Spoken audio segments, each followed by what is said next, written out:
birthday to you. Happy birthday. This is Denise. Her son, James Bulger, should be celebrating his 18th birthday this year. For the first time in 15 years, Denise wants to talk about life after her son's murder and her plans to build a school for bullied children as a lasting memorial to him. I think James has wanted me to do this. You know, his life was taken before he even started school. So, you know, just having his name over a school, it's going to be really nice to see. Frozen in time, the moment in 1993 that James was abducted. The crime was unprecedented and all the more horrific because his killers were children themselves.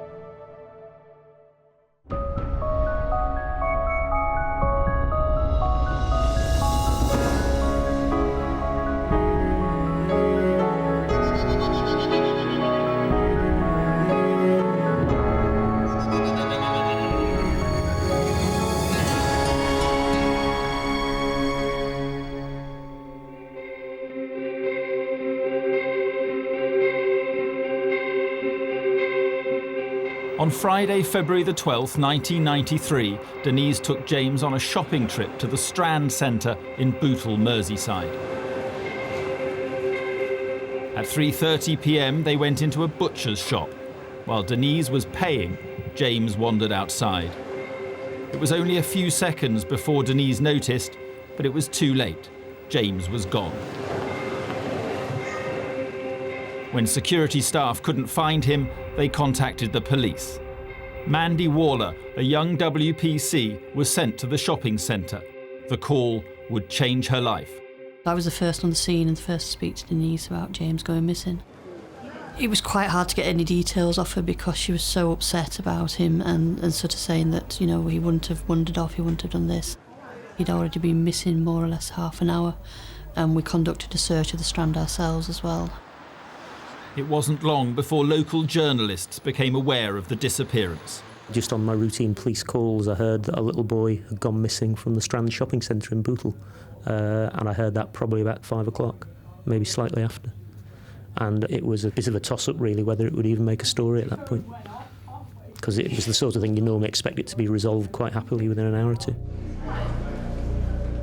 I think initially, like any parent, you thought, well, he's probably gone somewhere inside the store. He may have gone inside a cupboard or under a counter, or got somewhere where he couldn't, get out of. That was the initial thought.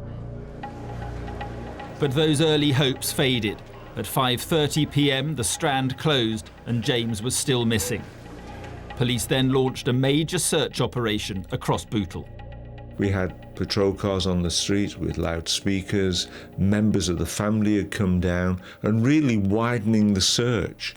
But by the time it came to bedtime on the Friday night and there was no sign of him, that's when then the really serious concerns started to come in. At the shopping centre, police and security guards began searching through the day's CCTV recordings. There are 16 cameras placed throughout the precinct, and it's on a time-lapse system. So you get so many seconds on one camera, so many seconds on another. So the police officers then, we had a point of starting, which was outside the butcher's shop. We knew the time, so they had to sit there and go through the tapes over that period of time. In the middle of the night, officers identified the first frame of James leaving the butcher's at 3:39 p.m. They would soon discover a frame-by-frame account of the crucial minutes following his disappearance. At 3:40 p.m, Denise was pictured on the ground floor, leaving the shop in panic. While she searched downstairs, James was seen on the top floor of the precinct 1 minute later. He appeared to be following two boys. The next frame police found would become the most haunting image of the case. Those grainy images where you had the two boys walking out of the precinct. One boy holding James's hand. This was at 3:42 p.m. 1 minute later, James was with the two boys walking out of the precinct and towards the Leeds-Liverpool canal. It was just 4 minutes since he'd strayed from his mother's side. We were just looking for a missing boy, when in actual fact it was an abduction. By now, James had been missing for more than 19 hours. Police organised a news conference. Just buying meat out the butcher's. I turned away from him for a minute and then I looked down again. He's gone. If you've got me baby, just bring him back. By this time, it was pretty clear that something very serious was wrong because the police had declared it a major incident in which they're trying to enlist the public's help. Then when they showed the video footage, that's when you really begin to think that this is something very much out of the ordinary. I don't think anyone quite imagined the significance that those images was going to take on as events transpired. Good afternoon. Police searching for a missing 2-year-old boy on Merseyside believe he may have been abducted. He was filmed by security cameras leaving the centre with 2 teenage boys. Close-ups of the youths don't reveal their identity, but police believe they're both white and in their early teens. We thought we were looking for boys about 13 years of age because it was very, very difficult to judge their height by anything in the precinct on the early pictures. And we all felt that they were probably in that age bracket. The police appealed for the boys to come forward, and the search for James continued. Police activity today has centred on the nearby Leeds-Liverpool canal. Witnesses said they'd seen a boy like James on the towpath with a group of other youngsters. We had specialist search teams out who were doing the canal, for example, who were doing the railway lines, all the wasteland.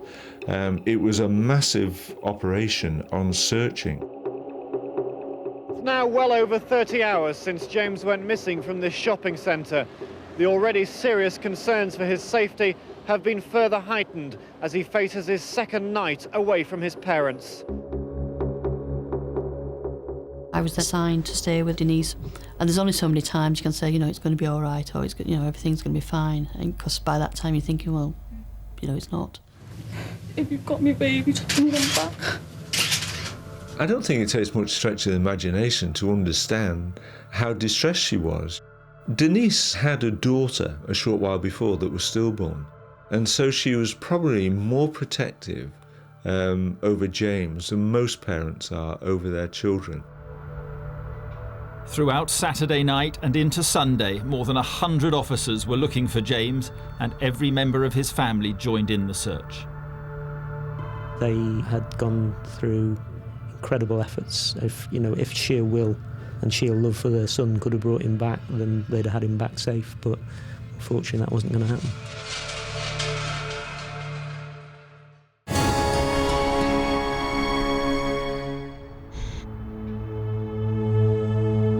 On Valentine's Day 1993, the body of a toddler was found on a railway track in Liverpool's Walton district. About lunchtime, police officers from Walton Lane Police Station rang up and said, there's some young boys come running in here and it looks as if the body's on the railway line at the back of the police station. The railway line was nearly 3 miles away from the Strand, the Bootle shopping centre, where 2-year-old James Bulger had become separated from his mother Denise 2 days earlier. CCTV had shown 2 boys leading him outside. Although the body hadn't been formally identified, Denise was told to expect the worst. She just went spark out for a while. You know, he told her, she screamed, and then it was like shh, and she was just not unconscious, but sort of like completely like out of it. Detective Sergeant Phil Roberts was on duty at Bootle Police Station that day. I heard this almighty screech, which came from like the bottom of the gut, and even tears came to my eyes. James's body was identified by one of his uncles. He'd been found only 100 yards away from Walton Lane Police Station. At first, it seemed he'd been hit by a train. Myself and a couple of others immediately went up there, and we actually saw what had actually happened to James. the nature of James's injuries immediately ruled out the possibility of an accident. We know it is a murder inquiry. It's not as we'd first hoped. We were going to find James and return him to his parents. It is horrific what has taken place, and there must somewhere be somebody who will know the identity of the two boys who were seen with James.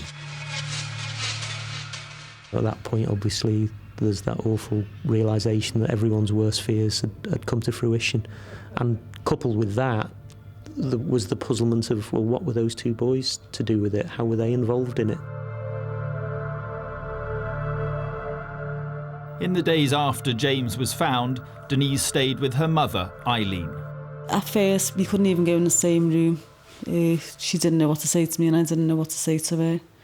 So it was like two mothers in the same, going through the same pain. It wasn't just me going through it, she was going through it as well. I think I just took each day as it come and took anything that was thrown at me. Basically, I didn't know what was going to happen. I didn't know what kind of future I was going to have, if there was going to be one, and I just didn't know. I was basically in the dark. At Bootle Police Station, the investigating team was in shock. It was a horrendous murder. I know what happened, and sometimes it's best not to know what exactly happened. After James's body had been found, because I could see the effect it was having on the staff, I made my mind up I wasn't going to tell them all the details of what happened to James. The coroner, Roy Barter, said it was the most dreadful and shocking case he'd dealt with in 25 years. In Liverpool, a horrified community began to grieve. A gesture of the city's outrage, which started as a handful of flowers, has now become a symbolic memorial. Among the many messages, one which sums up the question on most minds here: why? But Denise was unaware of the attention surrounding her son's death. She sort of divorced herself from the whole thing for a while. She was always sort of talking about James and saying, you know, what he was like, how sort of what sort of character he was and everything. He was just really cheeky. I mean, he has a very good sense of humour, a little character, always laughing. He was the most lovable, happy-going kid.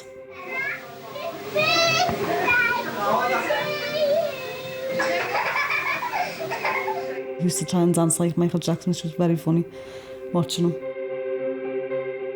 A lot of people ask me what that is around his mouth. A lot of people think it's milk. It's not, it's yogurt. And I remember that day like it was yesterday.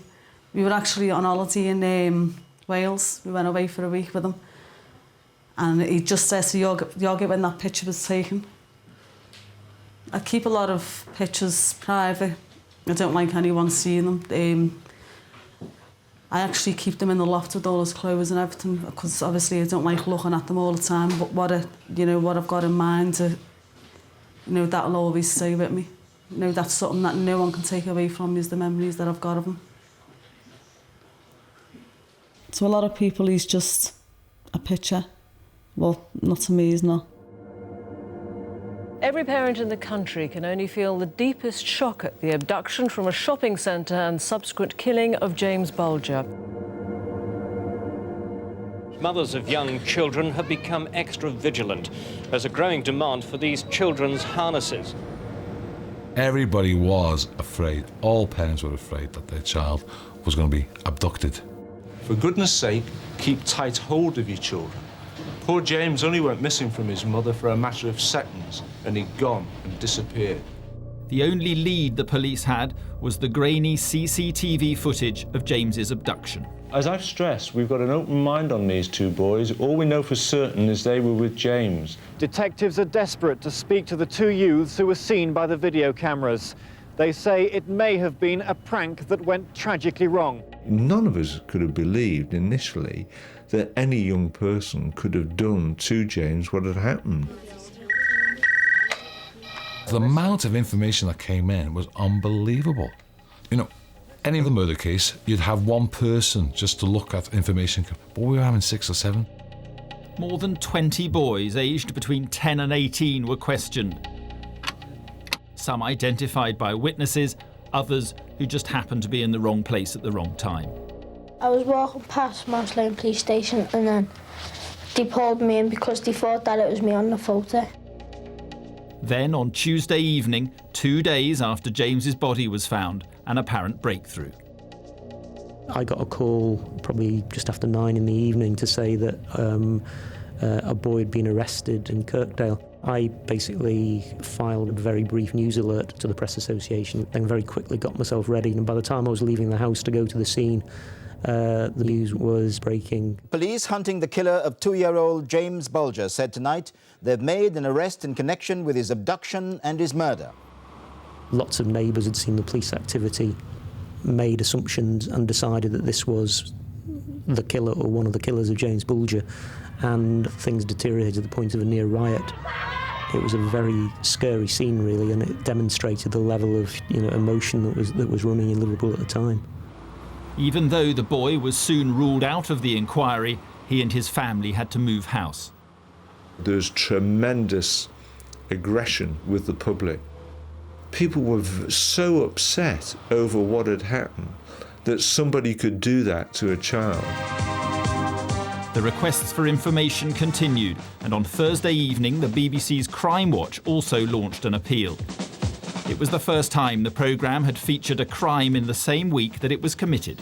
Good evening. Tonight we start with new details that have just become available on the case that's been uppermost in all our minds this week, the murder of 2-year-old James Bulger on Merseyside.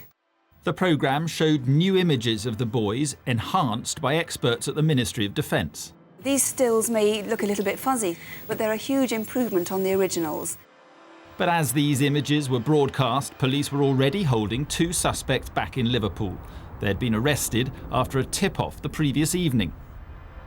A lady who'd been away saw the news, saw the images we put out, and she said, "I think I know who that is."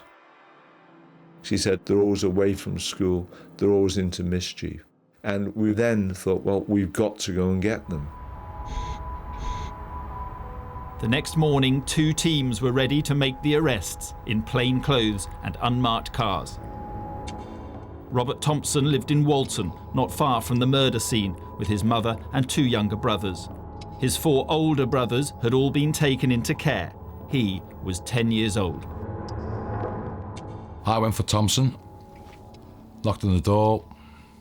The mother came down. I explained who I was and the reason what I was there for. I didn't see Thompson at that time. He was still upstairs. I spoke to his young brother, who was about 7 years of age, and he'd said that he knew about the murder, so much so that himself and Thompson had gone down to the scene of where the murder had happened with a bunch of flowers. At that time, you thought to yourself, no, he can't be one of the boys that's responsible. The other boy was John Venables. His parents divorced when he was 3 and shared custody of him, his brother and sister. Teachers described him as an attention seeker. He was also 10 years old.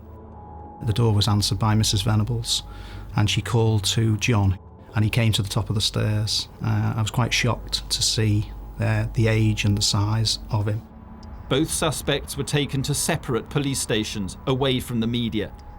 Detective Superintendent Kirby travelled to London for the Crime Watch appeal, thinking that the boys they had in custody were too young to be responsible for murder. If anyone's got any other information whatsoever that they may think could be of assistance, again, please come to us.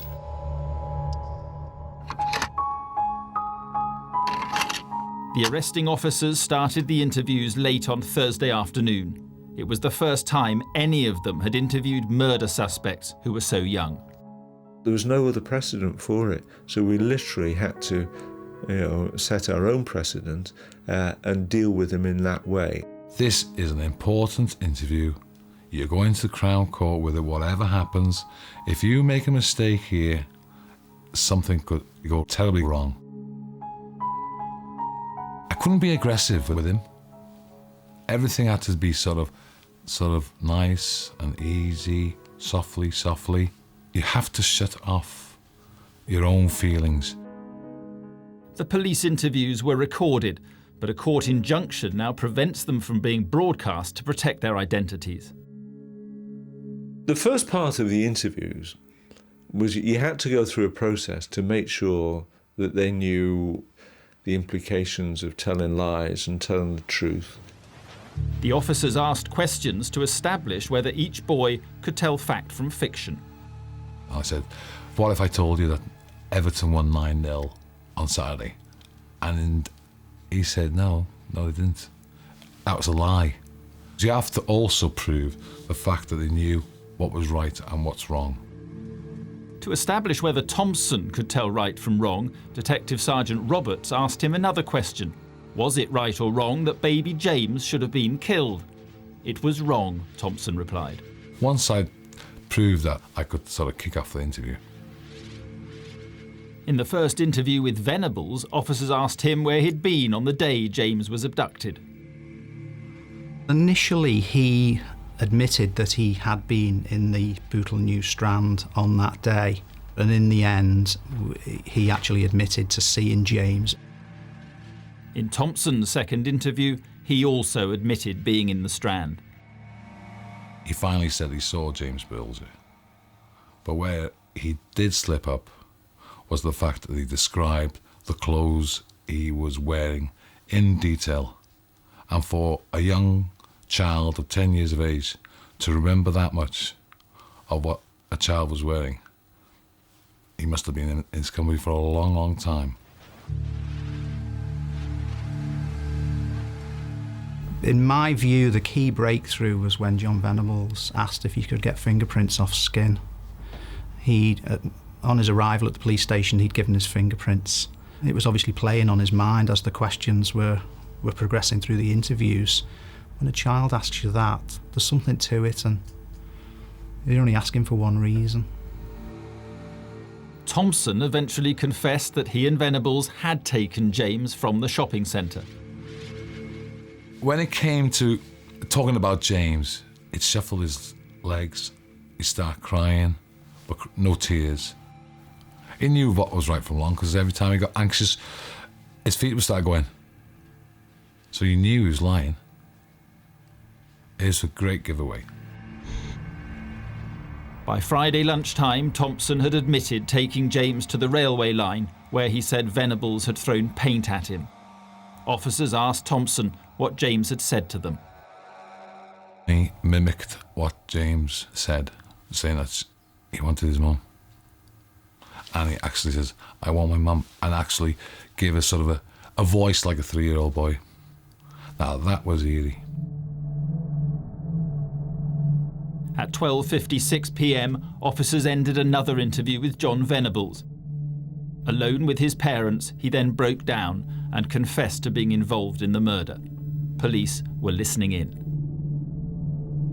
He actually admitted being at the scene of where James had died, but all the time he was not the person responsible. He was always laying the blame with Robert Thompson. In the interview, he told us what had happened on the railway line and how James had met his death and what they'd done to try and make it look as though it had been an accident. To actually sit there and listen to what such a young child could get himself involved in to that degree is just frightening. Something to stick in your mind forever. Robert Thompson still refused to admit to his own involvement in James's death. He blamed everything on Venables. I just knew he was the main instigator of the whole thing. There was no remorse. Absolutely no remorse. Definitely not. I won't be ever convinced that he had any remorse. Despite their differing stories, the police were now confident they had sufficient evidence against both suspects. At 6:40 p.m. today, Saturday the 20th of February 1993, two 10-year-old boys from the Walton area have been charged with the abduction and murder of James Bulger.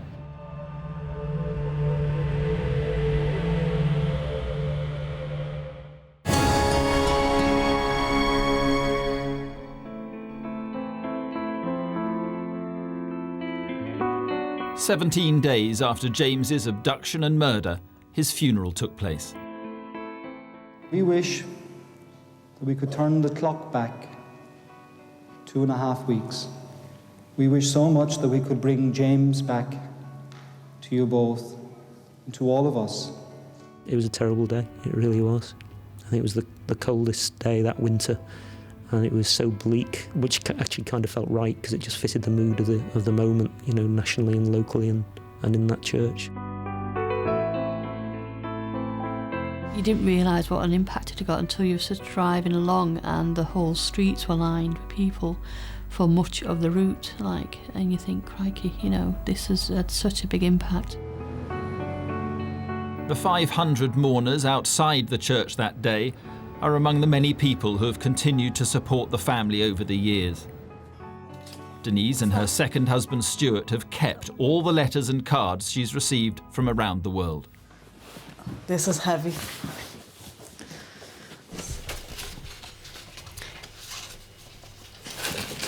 Just going through to the bottom of this box, there's just absolutely tons in one box here.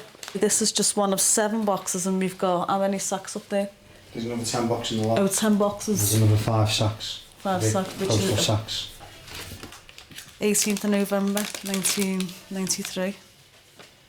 South Africa. You still get letters to this day from people that I don't know saying that they remember James, which I think's really lovely. But some of them wasn't even, you know, James Bulger's mum, and that was it on the envelope.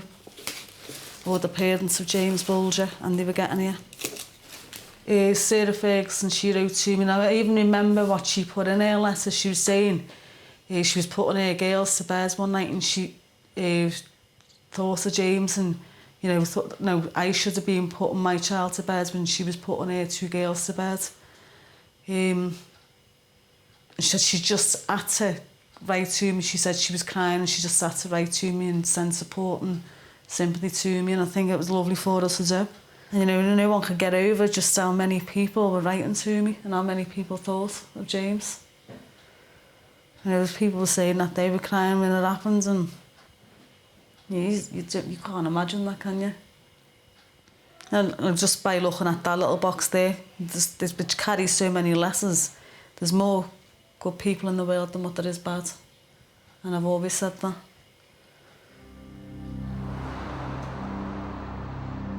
On the 22nd of February 1993, the 2 10-year-olds appeared before Bootle magistrates charged with James's abduction and murder. A crowd of 300 gathered outside, and as the police vans left the court, a riot broke out. Liverpool is a place that has a really strong sense of community, and I think then when the realisation happened that those who'd committed this crime were actually from within that community as well, people felt a sort of futile rage at that, I think. The police had sent the vans out empty as a decoy. And it was quite a shameful scene, in all honesty. And you sort of think, well, what would they have done if the boys had been in that van and they had managed to get to them? The trial was set to start 8 months later. The waiting was agony for Denise. I just wanted to get in the corner and stay there, lock myself away from everything and everyone. But, you know, I couldn't have done that. If anyone was going to fight for James, it had to be me, didn't it? I still find it hard to talk about. At the end of the day, I shouldn't be sitting here talking about him like this. I should be talking to him. The trial took place in Preston, 40 miles away from the tensions in Liverpool. By this time, Denise and her then-husband Ralph had announced they were expecting another baby. Denise chose not to attend court. She just couldn't face seeing them every time. She just didn't want to sit in the same courtroom as them, as the 2 boys. And I think there's still parts of the case that she wasn't aware of, so she didn't want to hear them in court. And she didn't want to be under the public scrutiny while having been told those details. The first time I saw the boys, I don't really know what I'd been expecting or what I thought I was going to see.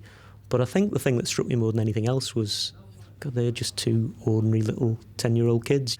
They didn't look in any way deranged or capable of terrible violence. They were kids.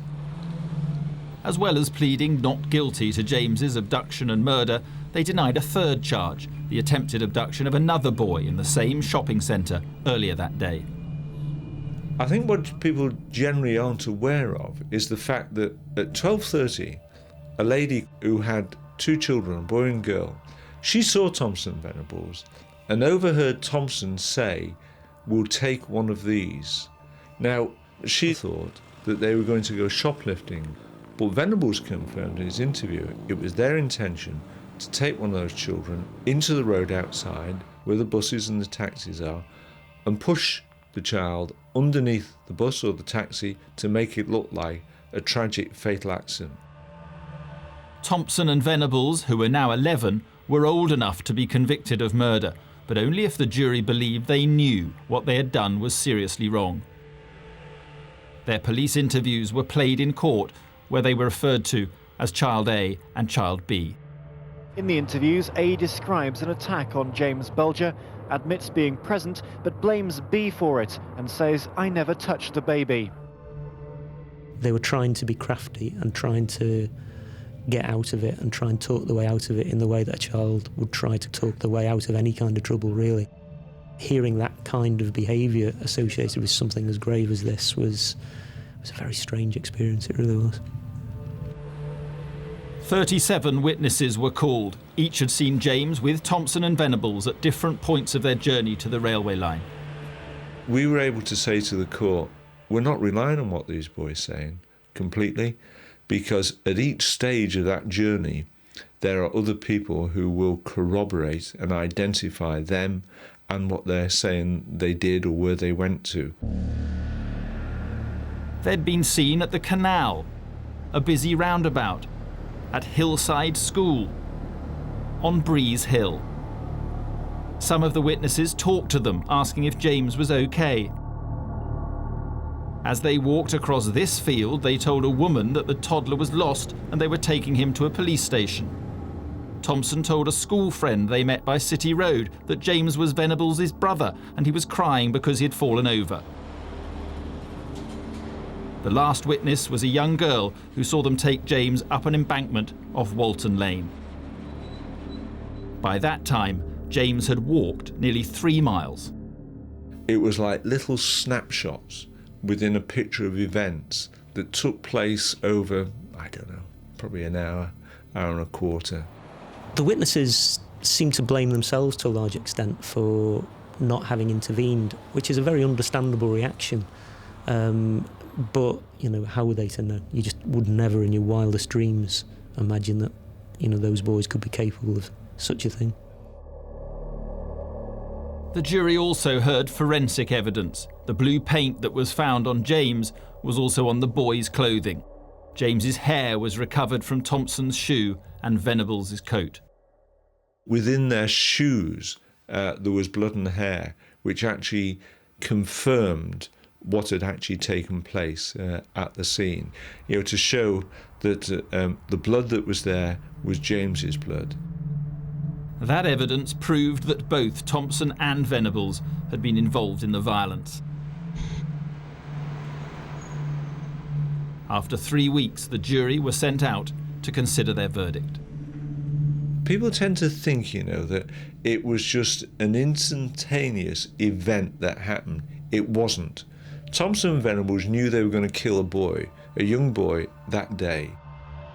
They had ample opportunity to release him and let him go into the care of responsible adults, but they didn't. They led him all over the place to the railway line where they murdered him. But if the jury felt that Thompson and Venables were not responsible for their actions, they could only return a verdict of manslaughter. I was petrified, absolutely petrified. I remember sitting there thinking, this is stupid. I've waited for juries to come back more times than I care to remember. The jury returned within 6 hours. Denise came to court to hear the verdict. Guilty of murdering James Bulger, evil and brutal, says the judge. 2 11-year-old boys are tonight beginning sentences for the murder of James Bulger, the 2-year-old Liverpool boy. It was just total and utter relief And I felt, yes, we've done it. And I just couldn't help but just getting up and going up to Denise, and giving her a hug. The judge told Thompson and Venables that what they'd done was an act of unparalleled evil and barbarity. It was both cunning and wicked, and they would be detained for very many years. Less than a month later, Denise gave birth to Michael James.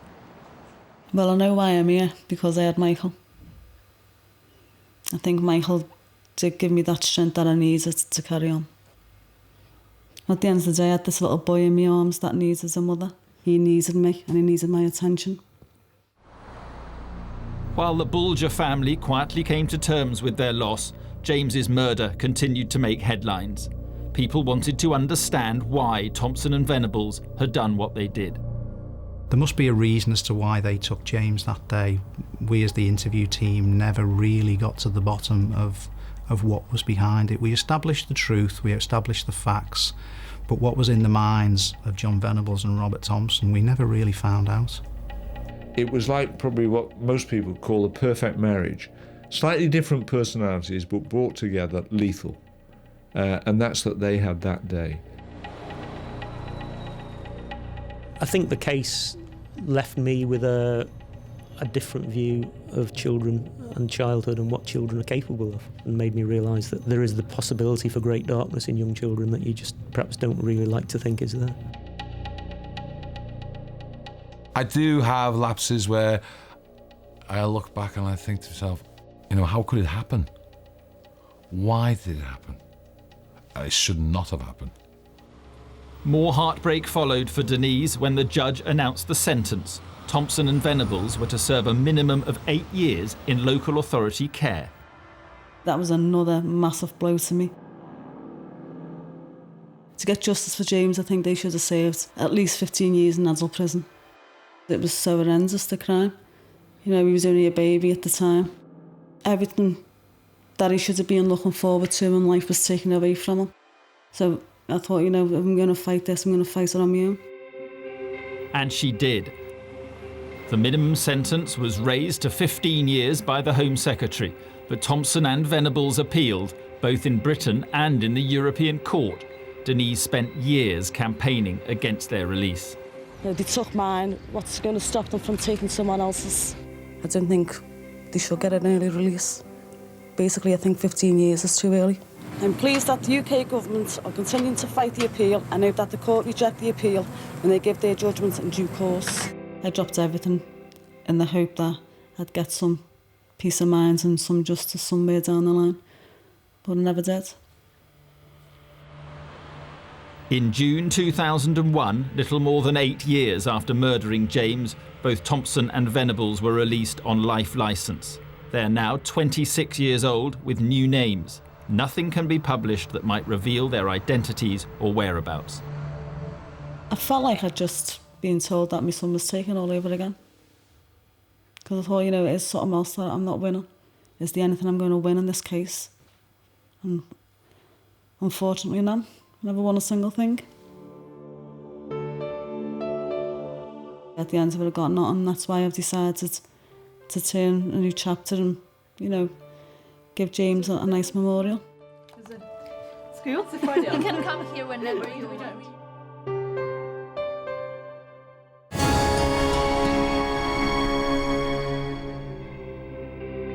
In February 1993, James Bulger was abducted and murdered by 2 10-year-olds. His death put an unbearable strain on his parents' marriage, and the couple separated in 1994. 3 years later, Denise met Stuart Fergus. When I first met Denise, obviously, I didn't know who she was. And as we started getting more involved, she said, James is a part of my life, always will be. If you think it's going to be too much, be friends, but that's all it will be, But I like Denise and I'm still here. I'm putting my own words in as well. You're not meant to be changing anything there, you're meant to just be copying it. You can't do anything without changing it, He's got to change everything. When he starts building a rabbit hutch, it turns into be a shed. He's been a shoulder to cry on, someone to shout at, take everything out on. So really I feel sorry for him. Yeah, he did have a head of hair until he met me. Denise and Stuart married in 1998. As well as Michael, they have 2 sons of their own. She's so protective of the boys. She's very aware that she doesn't want their photos being put out anywhere, because she still fears that that Thompson and Venables are still there, like, you know. No one could understand how I feel. Right down to the kids playing in the front garden. Don't like them by the railings. I sit in that chair right by the window so I can watch them. It's a horrible thing that I've got to live with now if I go out shopping. One's 9, one's 10, Michael's 14. They've still got to stay by my side. They've still got the childhood, they still have enjoyments, but they just can't do things like walk down the street on their own just because of it's in Denise's mind, it's her anxiety that something could happen. So they can't do that.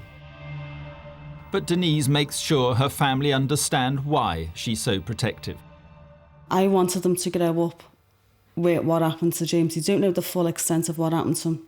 Even I don't know that. But I'm as open as possible with them.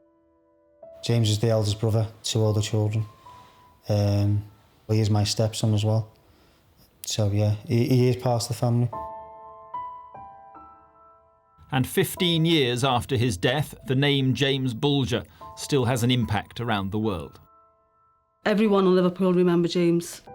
Even if they didn't know him, they still say he's a part of their life now. People around the world, you know, they write to me and say he's a part of their lives. I'm sure as a community and if people pull together, we can look out for other kids. And that's what I'm trying to do, is look out for other kids. This year, when James would have turned 18, Denise decided to create a memorial to him. The idea came from a meeting with broadcaster Esther Ranson. Every time I saw her interviewed about James' death, it seemed to me that it was unhealed. It was tremendously painful for her. She was really angry. And I thought to myself, no one has celebrated this little boy's life. So all she's got in her head is the memory of his murder. So no wonder she feels as she does. I thought it was time that James was celebrated properly. So I put the idea to her, and she immediately took to it. She immediately said yes, because she wants the little boy she knew to be alive in other people's minds. Denise and Esther are visiting Cambridge, where the charity Red Balloon has set up a special school. Hello again. Take that. Red Balloon is a safe haven for children who've been so badly bullied they can't go to mainstream school. And by the time we get them, they have often thought about or even attempted suicide. And our job is to start a recovery programme. And the recovery programme is sort of 70% academic work and 30% personal and social and therapy to help them really come to terms with what's happened to them. Next year, Denise wants to open a Red Balloon school in Liverpool and name it after James. Over the past 15 years, nothing's been achieved from his death. No good's come from it, really. But there's going to be good in this. You know, we're going to be seeing kids become happier. This is Jake. Hello. Hiya. That's William. Hi. Hello. That's Diana. Hiya. And it's her birthday. Oh, happy birthday. It was mine on Tuesday. If I can do that under James's name, it's going to be absolutely brilliant. Do you feel better now that you've got somewhere like this to come to? Yeah, I really like coming here. At least now I actually enjoy coming to school. Do you feel more relaxed and everything here? Yeah, I've been able to speak to people about what's happened. My education's obviously got better. I've got more confident. When we found this place, it was like a miracle. It's like saved my life. But looking around this, I think it's absolutely fantastic, and just seeing all the kids smiling and the ways they're all getting on, like you've passed all kinds of exams and everything. You've just talked that you would have committed suicide if this house wasn't here. So I think it's a really good thing to do, and I'm desperate to get this house up and running now in Liverpool. I can't believe how much she's changed. I can't believe that the woman who could barely say a word, the silent woman, the shy woman I met, now does interviews, goes out and promotes the charity. She tells me she's got a reason now to walk out of her house, something to look forward to, and it's changed her completely. You can see it in her face. She's enjoying it. She's enjoying finding things out, looking forward to things. Doesn't matter if there's a mountain, a wall in front of her, she will get through it, get past it to make this happen. She sets something in her eyes and she goes for it. You look really well. Thank I can't you. understand why kids are getting bullied today because you look absolutely gorgeous. Thank you. Do you realise how much you've changed? I feel a lot different. I just feel, you know, I've got something to go for now, and what I'm looking forward to is being able to pick myself up and say, today I'm going to visit the home, see how the kids are getting on in there, and you know, see what's happening in there. And that day I can't wait for. Happy birthday. I feel more positive. I feel a lot stronger. I've come a long way, and I'm going to turn a new corner now, and I just want to make sure that kids get the best of everything.